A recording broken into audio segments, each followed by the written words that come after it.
हाय sharks, मैं हूं रोहित खन्ना, मैं जलंधर से हूं और मैं हूं फाउंडर टॉय शाइन का। टॉय शाइन एक pre school and toddler specialist indoor toy brand है जो कि high quality, affordable and unique toys बनाता है। हम न्यू बॉर्न बेबी से लेकर 12 साल के बच्चों तक के लिए टॉयज बेचते हैं।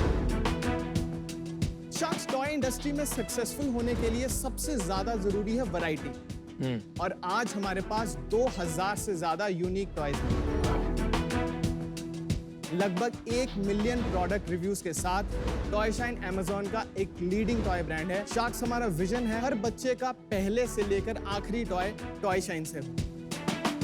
हमारी आस्क है 1.25 crore for 0.5% of equity. Wow. Are you toying with us? No sir. 250 crore की वैल्यूएशन। यार इतने हम क्या वैल्यू ऐड करेंगे?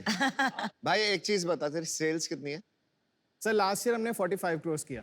लास्ट ईयर तो 250 करोड़ मांग सकते हो। आप बाकी क्वेश्चन शुरू करें।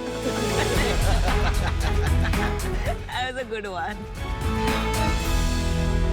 रोहित, शार्क टैंक पे आपका स्वागत है। Thank you ma'am. ये बताइए, आपने इस आइडिया के बारे में सोचा कैसे? टॉयज में कोई पास्ट हिस्ट्री थी आपकी? 2018 तक मेरे पापा का एक टॉय स्टोर था, तो मैं बचपन से ही टॉय देखकर और बेचकर बड़ा हुआ हूँ। इसलिए मैंने अपने ट्रेडिशनल फैमिली बिजनेस को कन्वर्ट किया एक डिजिटल ई-कॉम कंपनी में विद टॉय शाइन। और आपने खाली ऑनलाइन किया, आपने कोई शॉप वॉप नहीं किया? सिर्फ ऑनलाइन किया, शॉप उल्टा बंद कर दी हमने। कितना बड़ा बन गया था जब आपने दुकान बंद कर दी? सर 2018 में हमने लगभग 10 करोड़ की सेल की थी। Very nice. 2020 में हमने किया 25 करोड़, 2021 में किया 40 करोड़ और 2022 में किया 45। लेकिन सबसे बड़ा क्वेश्चन यहाँ पर है जो चाइना क्वेश्चन। या ऑफ कोर्स। कोई रेगुलेशंस आए जहाँ पे चाइना से इंपोर्ट करना मुश्किल हो गया और Absolutely. 80 से 90% खिलौने जो आते थे हमारे देश में चाइना से आते थे। बिल्कुल। क्या आपको सबसे ज्यादा बढ़ावा चाइना बंद होने के कारण मिला है? चाइना से काम करने में हमारी वर्किंग कैपिटल बहुत ब्लॉक होती थी क्योंकि हमें 3-3, 4-4 महीने का ऑर्डर देना पड़ता था। हाँ जी। यहाँ पे हम थोड़ी कम सप्लाई से भी मैनेज कर पा रहे हैं। तो अभी आपका कितना बिजनेस इंडिया से आने लगा? मोर देन 85% Very हमारे good. टॉयज 85% इंडिया से आ रहे हैं। तो आपका जब ये रिस्ट्रिक्शन आई तो उससे पहले साल कितनी सेल थी? 25 करोड़। 25 करोड़। और उसके अगले साल डबल हो गई, 40 हाँ, हो तो गई। सर मतलब 1.5-2 साल का टाइम लगा वो सिलेक्शन को डिप्लीट होते, और तब तक कोविड का भी थोड़ा इम्पैक्ट था, तो उसके कारण टॉयज की सेल को काफी बूस्ट भी मिला था। अभी करंट रन रेट कितनी है आपकी? 4 से 4.5 करोड़ अभी चल रहा है। 4 से 4.5 करोड़ तो बहुत अच्छी सेल है भाई। नहीं बहुत अच्छी नहीं है, क्योंकि पिछले से पिछले साल आपने 40 करोड़ किया,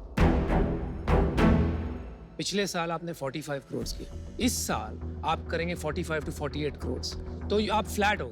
इस साल हमारा 52 से 54 के बीच क्लोज करने में शायद अभी हाँ। रन रेट चल रहा लेकिन है सर 48 to 50 समझिए। प्रॉफिट कितना हुआ 45 करोड़ में? सर लगभग हमारा नेट प्रॉफिट 15% है। रोहित को वो दिखा दो यार, कोई सैंपल वैम्पल, क्वालिटी चेक हो जाएगी आपकी।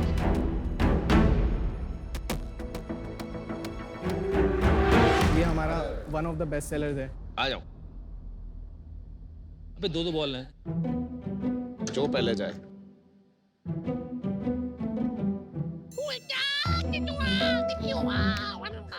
क्या हो गया इसे? इसको क्या हिट करना होता है इससे? हाँ, जैसे अकेले ही आप टीटी खेलना चाहते हो या एक फ्रेंड ये के सही साथ। यार। ये इंडिया में बना हुआ है? नहीं सर, ये असेंबल होगा। ये चाइना का।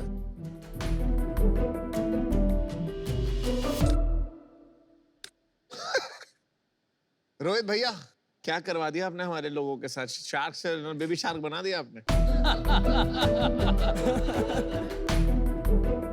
आपने बताया आप 2000 यूनिक टॉयज बनाते हैं और हर हफ्ते एक नया टॉय बनाते हैं। डिजाइनिंग का प्रोसेस क्या है? इतनी इनोवेशन कैसे करते हैं? 1 सेकंड, जब 2000 इसके हो जाते हैं तो आप सप्लाई चेन कैसे मैनेज करते हैं? क्योंकि इतने सारे वैरायटी ऑफ टॉयज में मैनेज करना आसान तो नहीं होगा। ये एक हमारी ऑपरेशनल स्ट्रेंथ है कि 2000 से ज़्यादा प्रोडक्ट्स होने के बाद भी हमारा आउट ऑफ स्टॉक रेट 5% से कम है। तो मैनेज करते हैं सर, उसके लिए बहुत मेहनत लगती है लेकिन मैनेज करते हैं। और डिजाइन कैसे करते हैं? Innovation process. सर जो हमारे कोर मैन्युफैक्चरर्स हैं उन्होंने हमारे लिए डिज़ाइन रिसोर्स टीम दी हुई है, तो वो हमारे लिए डेली बेसिस पे डिज़ाइंस भेजते रहते हैं जिसमें हम अप्रूव करते रहते हैं। ऑनलाइन मार्केट प्लेस पे इतने सारे प्लेयर्स हैं, तो आपकी मार्केटिंग स्ट्रैटेजी क्या है to stand out and differentiate? Ma'am सिर्फ मार्केटिंग स्ट्रेटजी नहीं, हमने रूट से काम किया, प्रोडक्ट से काम किया है। सिलेक्शन हमारी सबसे कोर स्ट्रेंथ है। पहले प्रोडक्ट ऐसा पकड़ो जो अच्छा है और मार्केट में नहीं है। ये तो सब बहुत कॉमन प्रोडक्ट्स है, मार्केट में बहुत है ये सब। कॉमन है मैम, लेकिन आपको एक वेंडर एक रूफ के अंडर ये सब नहीं मिलेंगे। एक ब्रांड है स्मिगल करके, राइट, ग्लोबली हाँ जी। काफी बड़ा ब्रांड बन गया है, पर उनके प्रोडक्ट्स मैंने देखे हैं वो थोड़े से क्वालिटी वाइज बेहतर लगते हैं, तो वो क्या कर रहे हैं? सर हम जो प्राइस पॉइंट टारगेट कर रहे हैं, हम बहुत प्रीमियम प्रोडक्ट्स पिच नहीं कर रहे हैं। हमारा एवरेज ऑर्डर वैल्यू 700 रुपए का है। कितने प्रोडक्ट होते हैं एक ऑर्डर? 1.2 ऑर्डर्स का हमारा वो है तो 500 रुपए का एक प्रोडक्ट हो गया approx। लगभग। ओके। आपने तो यार सॉलिड बिजनेस तो बनाया है, बट ये वाला नाम क्यों नहीं आता? टॉय शाइन निकल के क्यों नहीं आता बाहर? हमने इतनी ब्रांडिंग मार्केटिंग नहीं मार्केटिंग नहीं की इन्होंने, बाकी आई थिंक कंज्यूमर के जो सबसे इंपॉर्टेंट चीजें हैं कंज्यूमर एक्सपीरियंस की, product, price and even post purchase, तो पोटेंशियल है मतलब बिजनेस में। मेरे को आप बहुत अच्छे लगे और आपने काफ़ी बड़ा धंधा बना लिया जो इंडिया में बहुत ही कम एंटरप्रेन्योर इतना बड़े स्केल का धंधा बना पाते हैं, तो मुझे वो सब अच्छा लगा, बट ब्रांड नहीं बन रही है। मेरे को जो फीलिंग आई एटलीस्ट लास्टली मेरे को आपकी वैल्यूएशन सिग्निफिकेंटली ज़्यादा लगी, तो मेरे को आधा % मिल भी गया। मैं कब रिटर्न निकालूंगा वो भी समझ में नहीं आ रहा था। एज अ इन्वेस्टर मेरे को कंफर्टेबल नहीं हो पा रहा उससे। आज मैं इन्हीं रीजन से बाहर होना चाहूँगा। मेरे को आपसे बहुत अच्छा लगा आपका मिशन, आत्मनिर्भर इंडिया, मेक इन इंडिया, हमारा भी बहुत बड़ा मिशन है, उस पर कंटिन्यू करते रहिए। और सेकंड मैं बोलूँगा कि जितना जल्दी हो सके, क्योंकि अभी कमोडिटाइज बिजनेस है आपका, थोड़ा सा ब्रांड की तरफ ध्यान दीजिए। कुछ ऐसा करो कि लोग टॉय शाइन के नाम से आपको मांगे। तो I am out for now.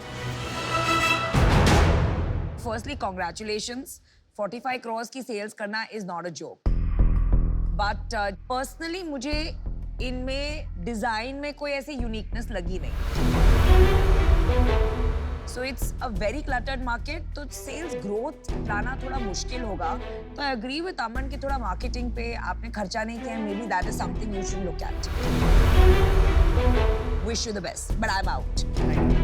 मेरे को यही चैलेंज लग रहा है, जैसे जैसे क्वालिटी बढ़ेगी लोकली, जैसे जैसे डिस्ट्रीब्यूटर बढ़ेंगे, जैसे जैसे ये जो गेटकीपर्स हैं, हैमलीज है, अमेज़न है, फर्स्ट क्राई है, they will keep squeezing, right, and margin कम होता रहेगा। तो unless and until you can create an intellectual product या एक पुल प्रोडक्ट जिससे आपकी छवि बने, जिससे आपकी आइडेंटिटी बने, आप स्ट्रगल करेंगे मार्जिन्स जनरेट करने में। So that's a problem for me, और इस वजह से मैं आउट हूँ आज।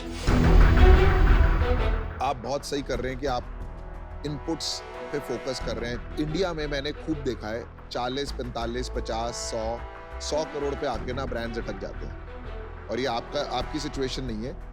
यहाँ से जो जर्नी है ना, वो डिफरेंट जर्नी है। आपको चूज करना पड़ेगा। ऐसे चल रहे हो, चलते रहो और 200 करोड़ का बिजनेस बना लोगे आप धीरे धीरे, पर अगर आपको ये वैल्यूएशन में जाना है तो वैल्यूएशन किस बात के लिए? सर मैंने ब्रांड वैल्यूएशन बनाना पड़ेगा ना, वो आपको सबने फीडबैक दिया है। ब्रांड बनाने के लिए आपको टीम बनानी पड़ेगी। अभी आपके प्रोडक्ट्स में डिफरेंशिएशन नहीं है, ठीक है, फिनेस नहीं है, ब्रांड के लिए डिटेलिंग चाहिए होती है, वो नहीं है। बाकी सारे इनपुट्स हैं। आई थिंक आपको ब्रांडिंग पे बहुत काम करना पड़ेगा। अभी मैं बाहर हूँ because I don't see an exit. Thanks, Rohit. Thanks. All five. Best of All right, luck. thank you. Thanks for coming to Shark Tank. All the best. Bye.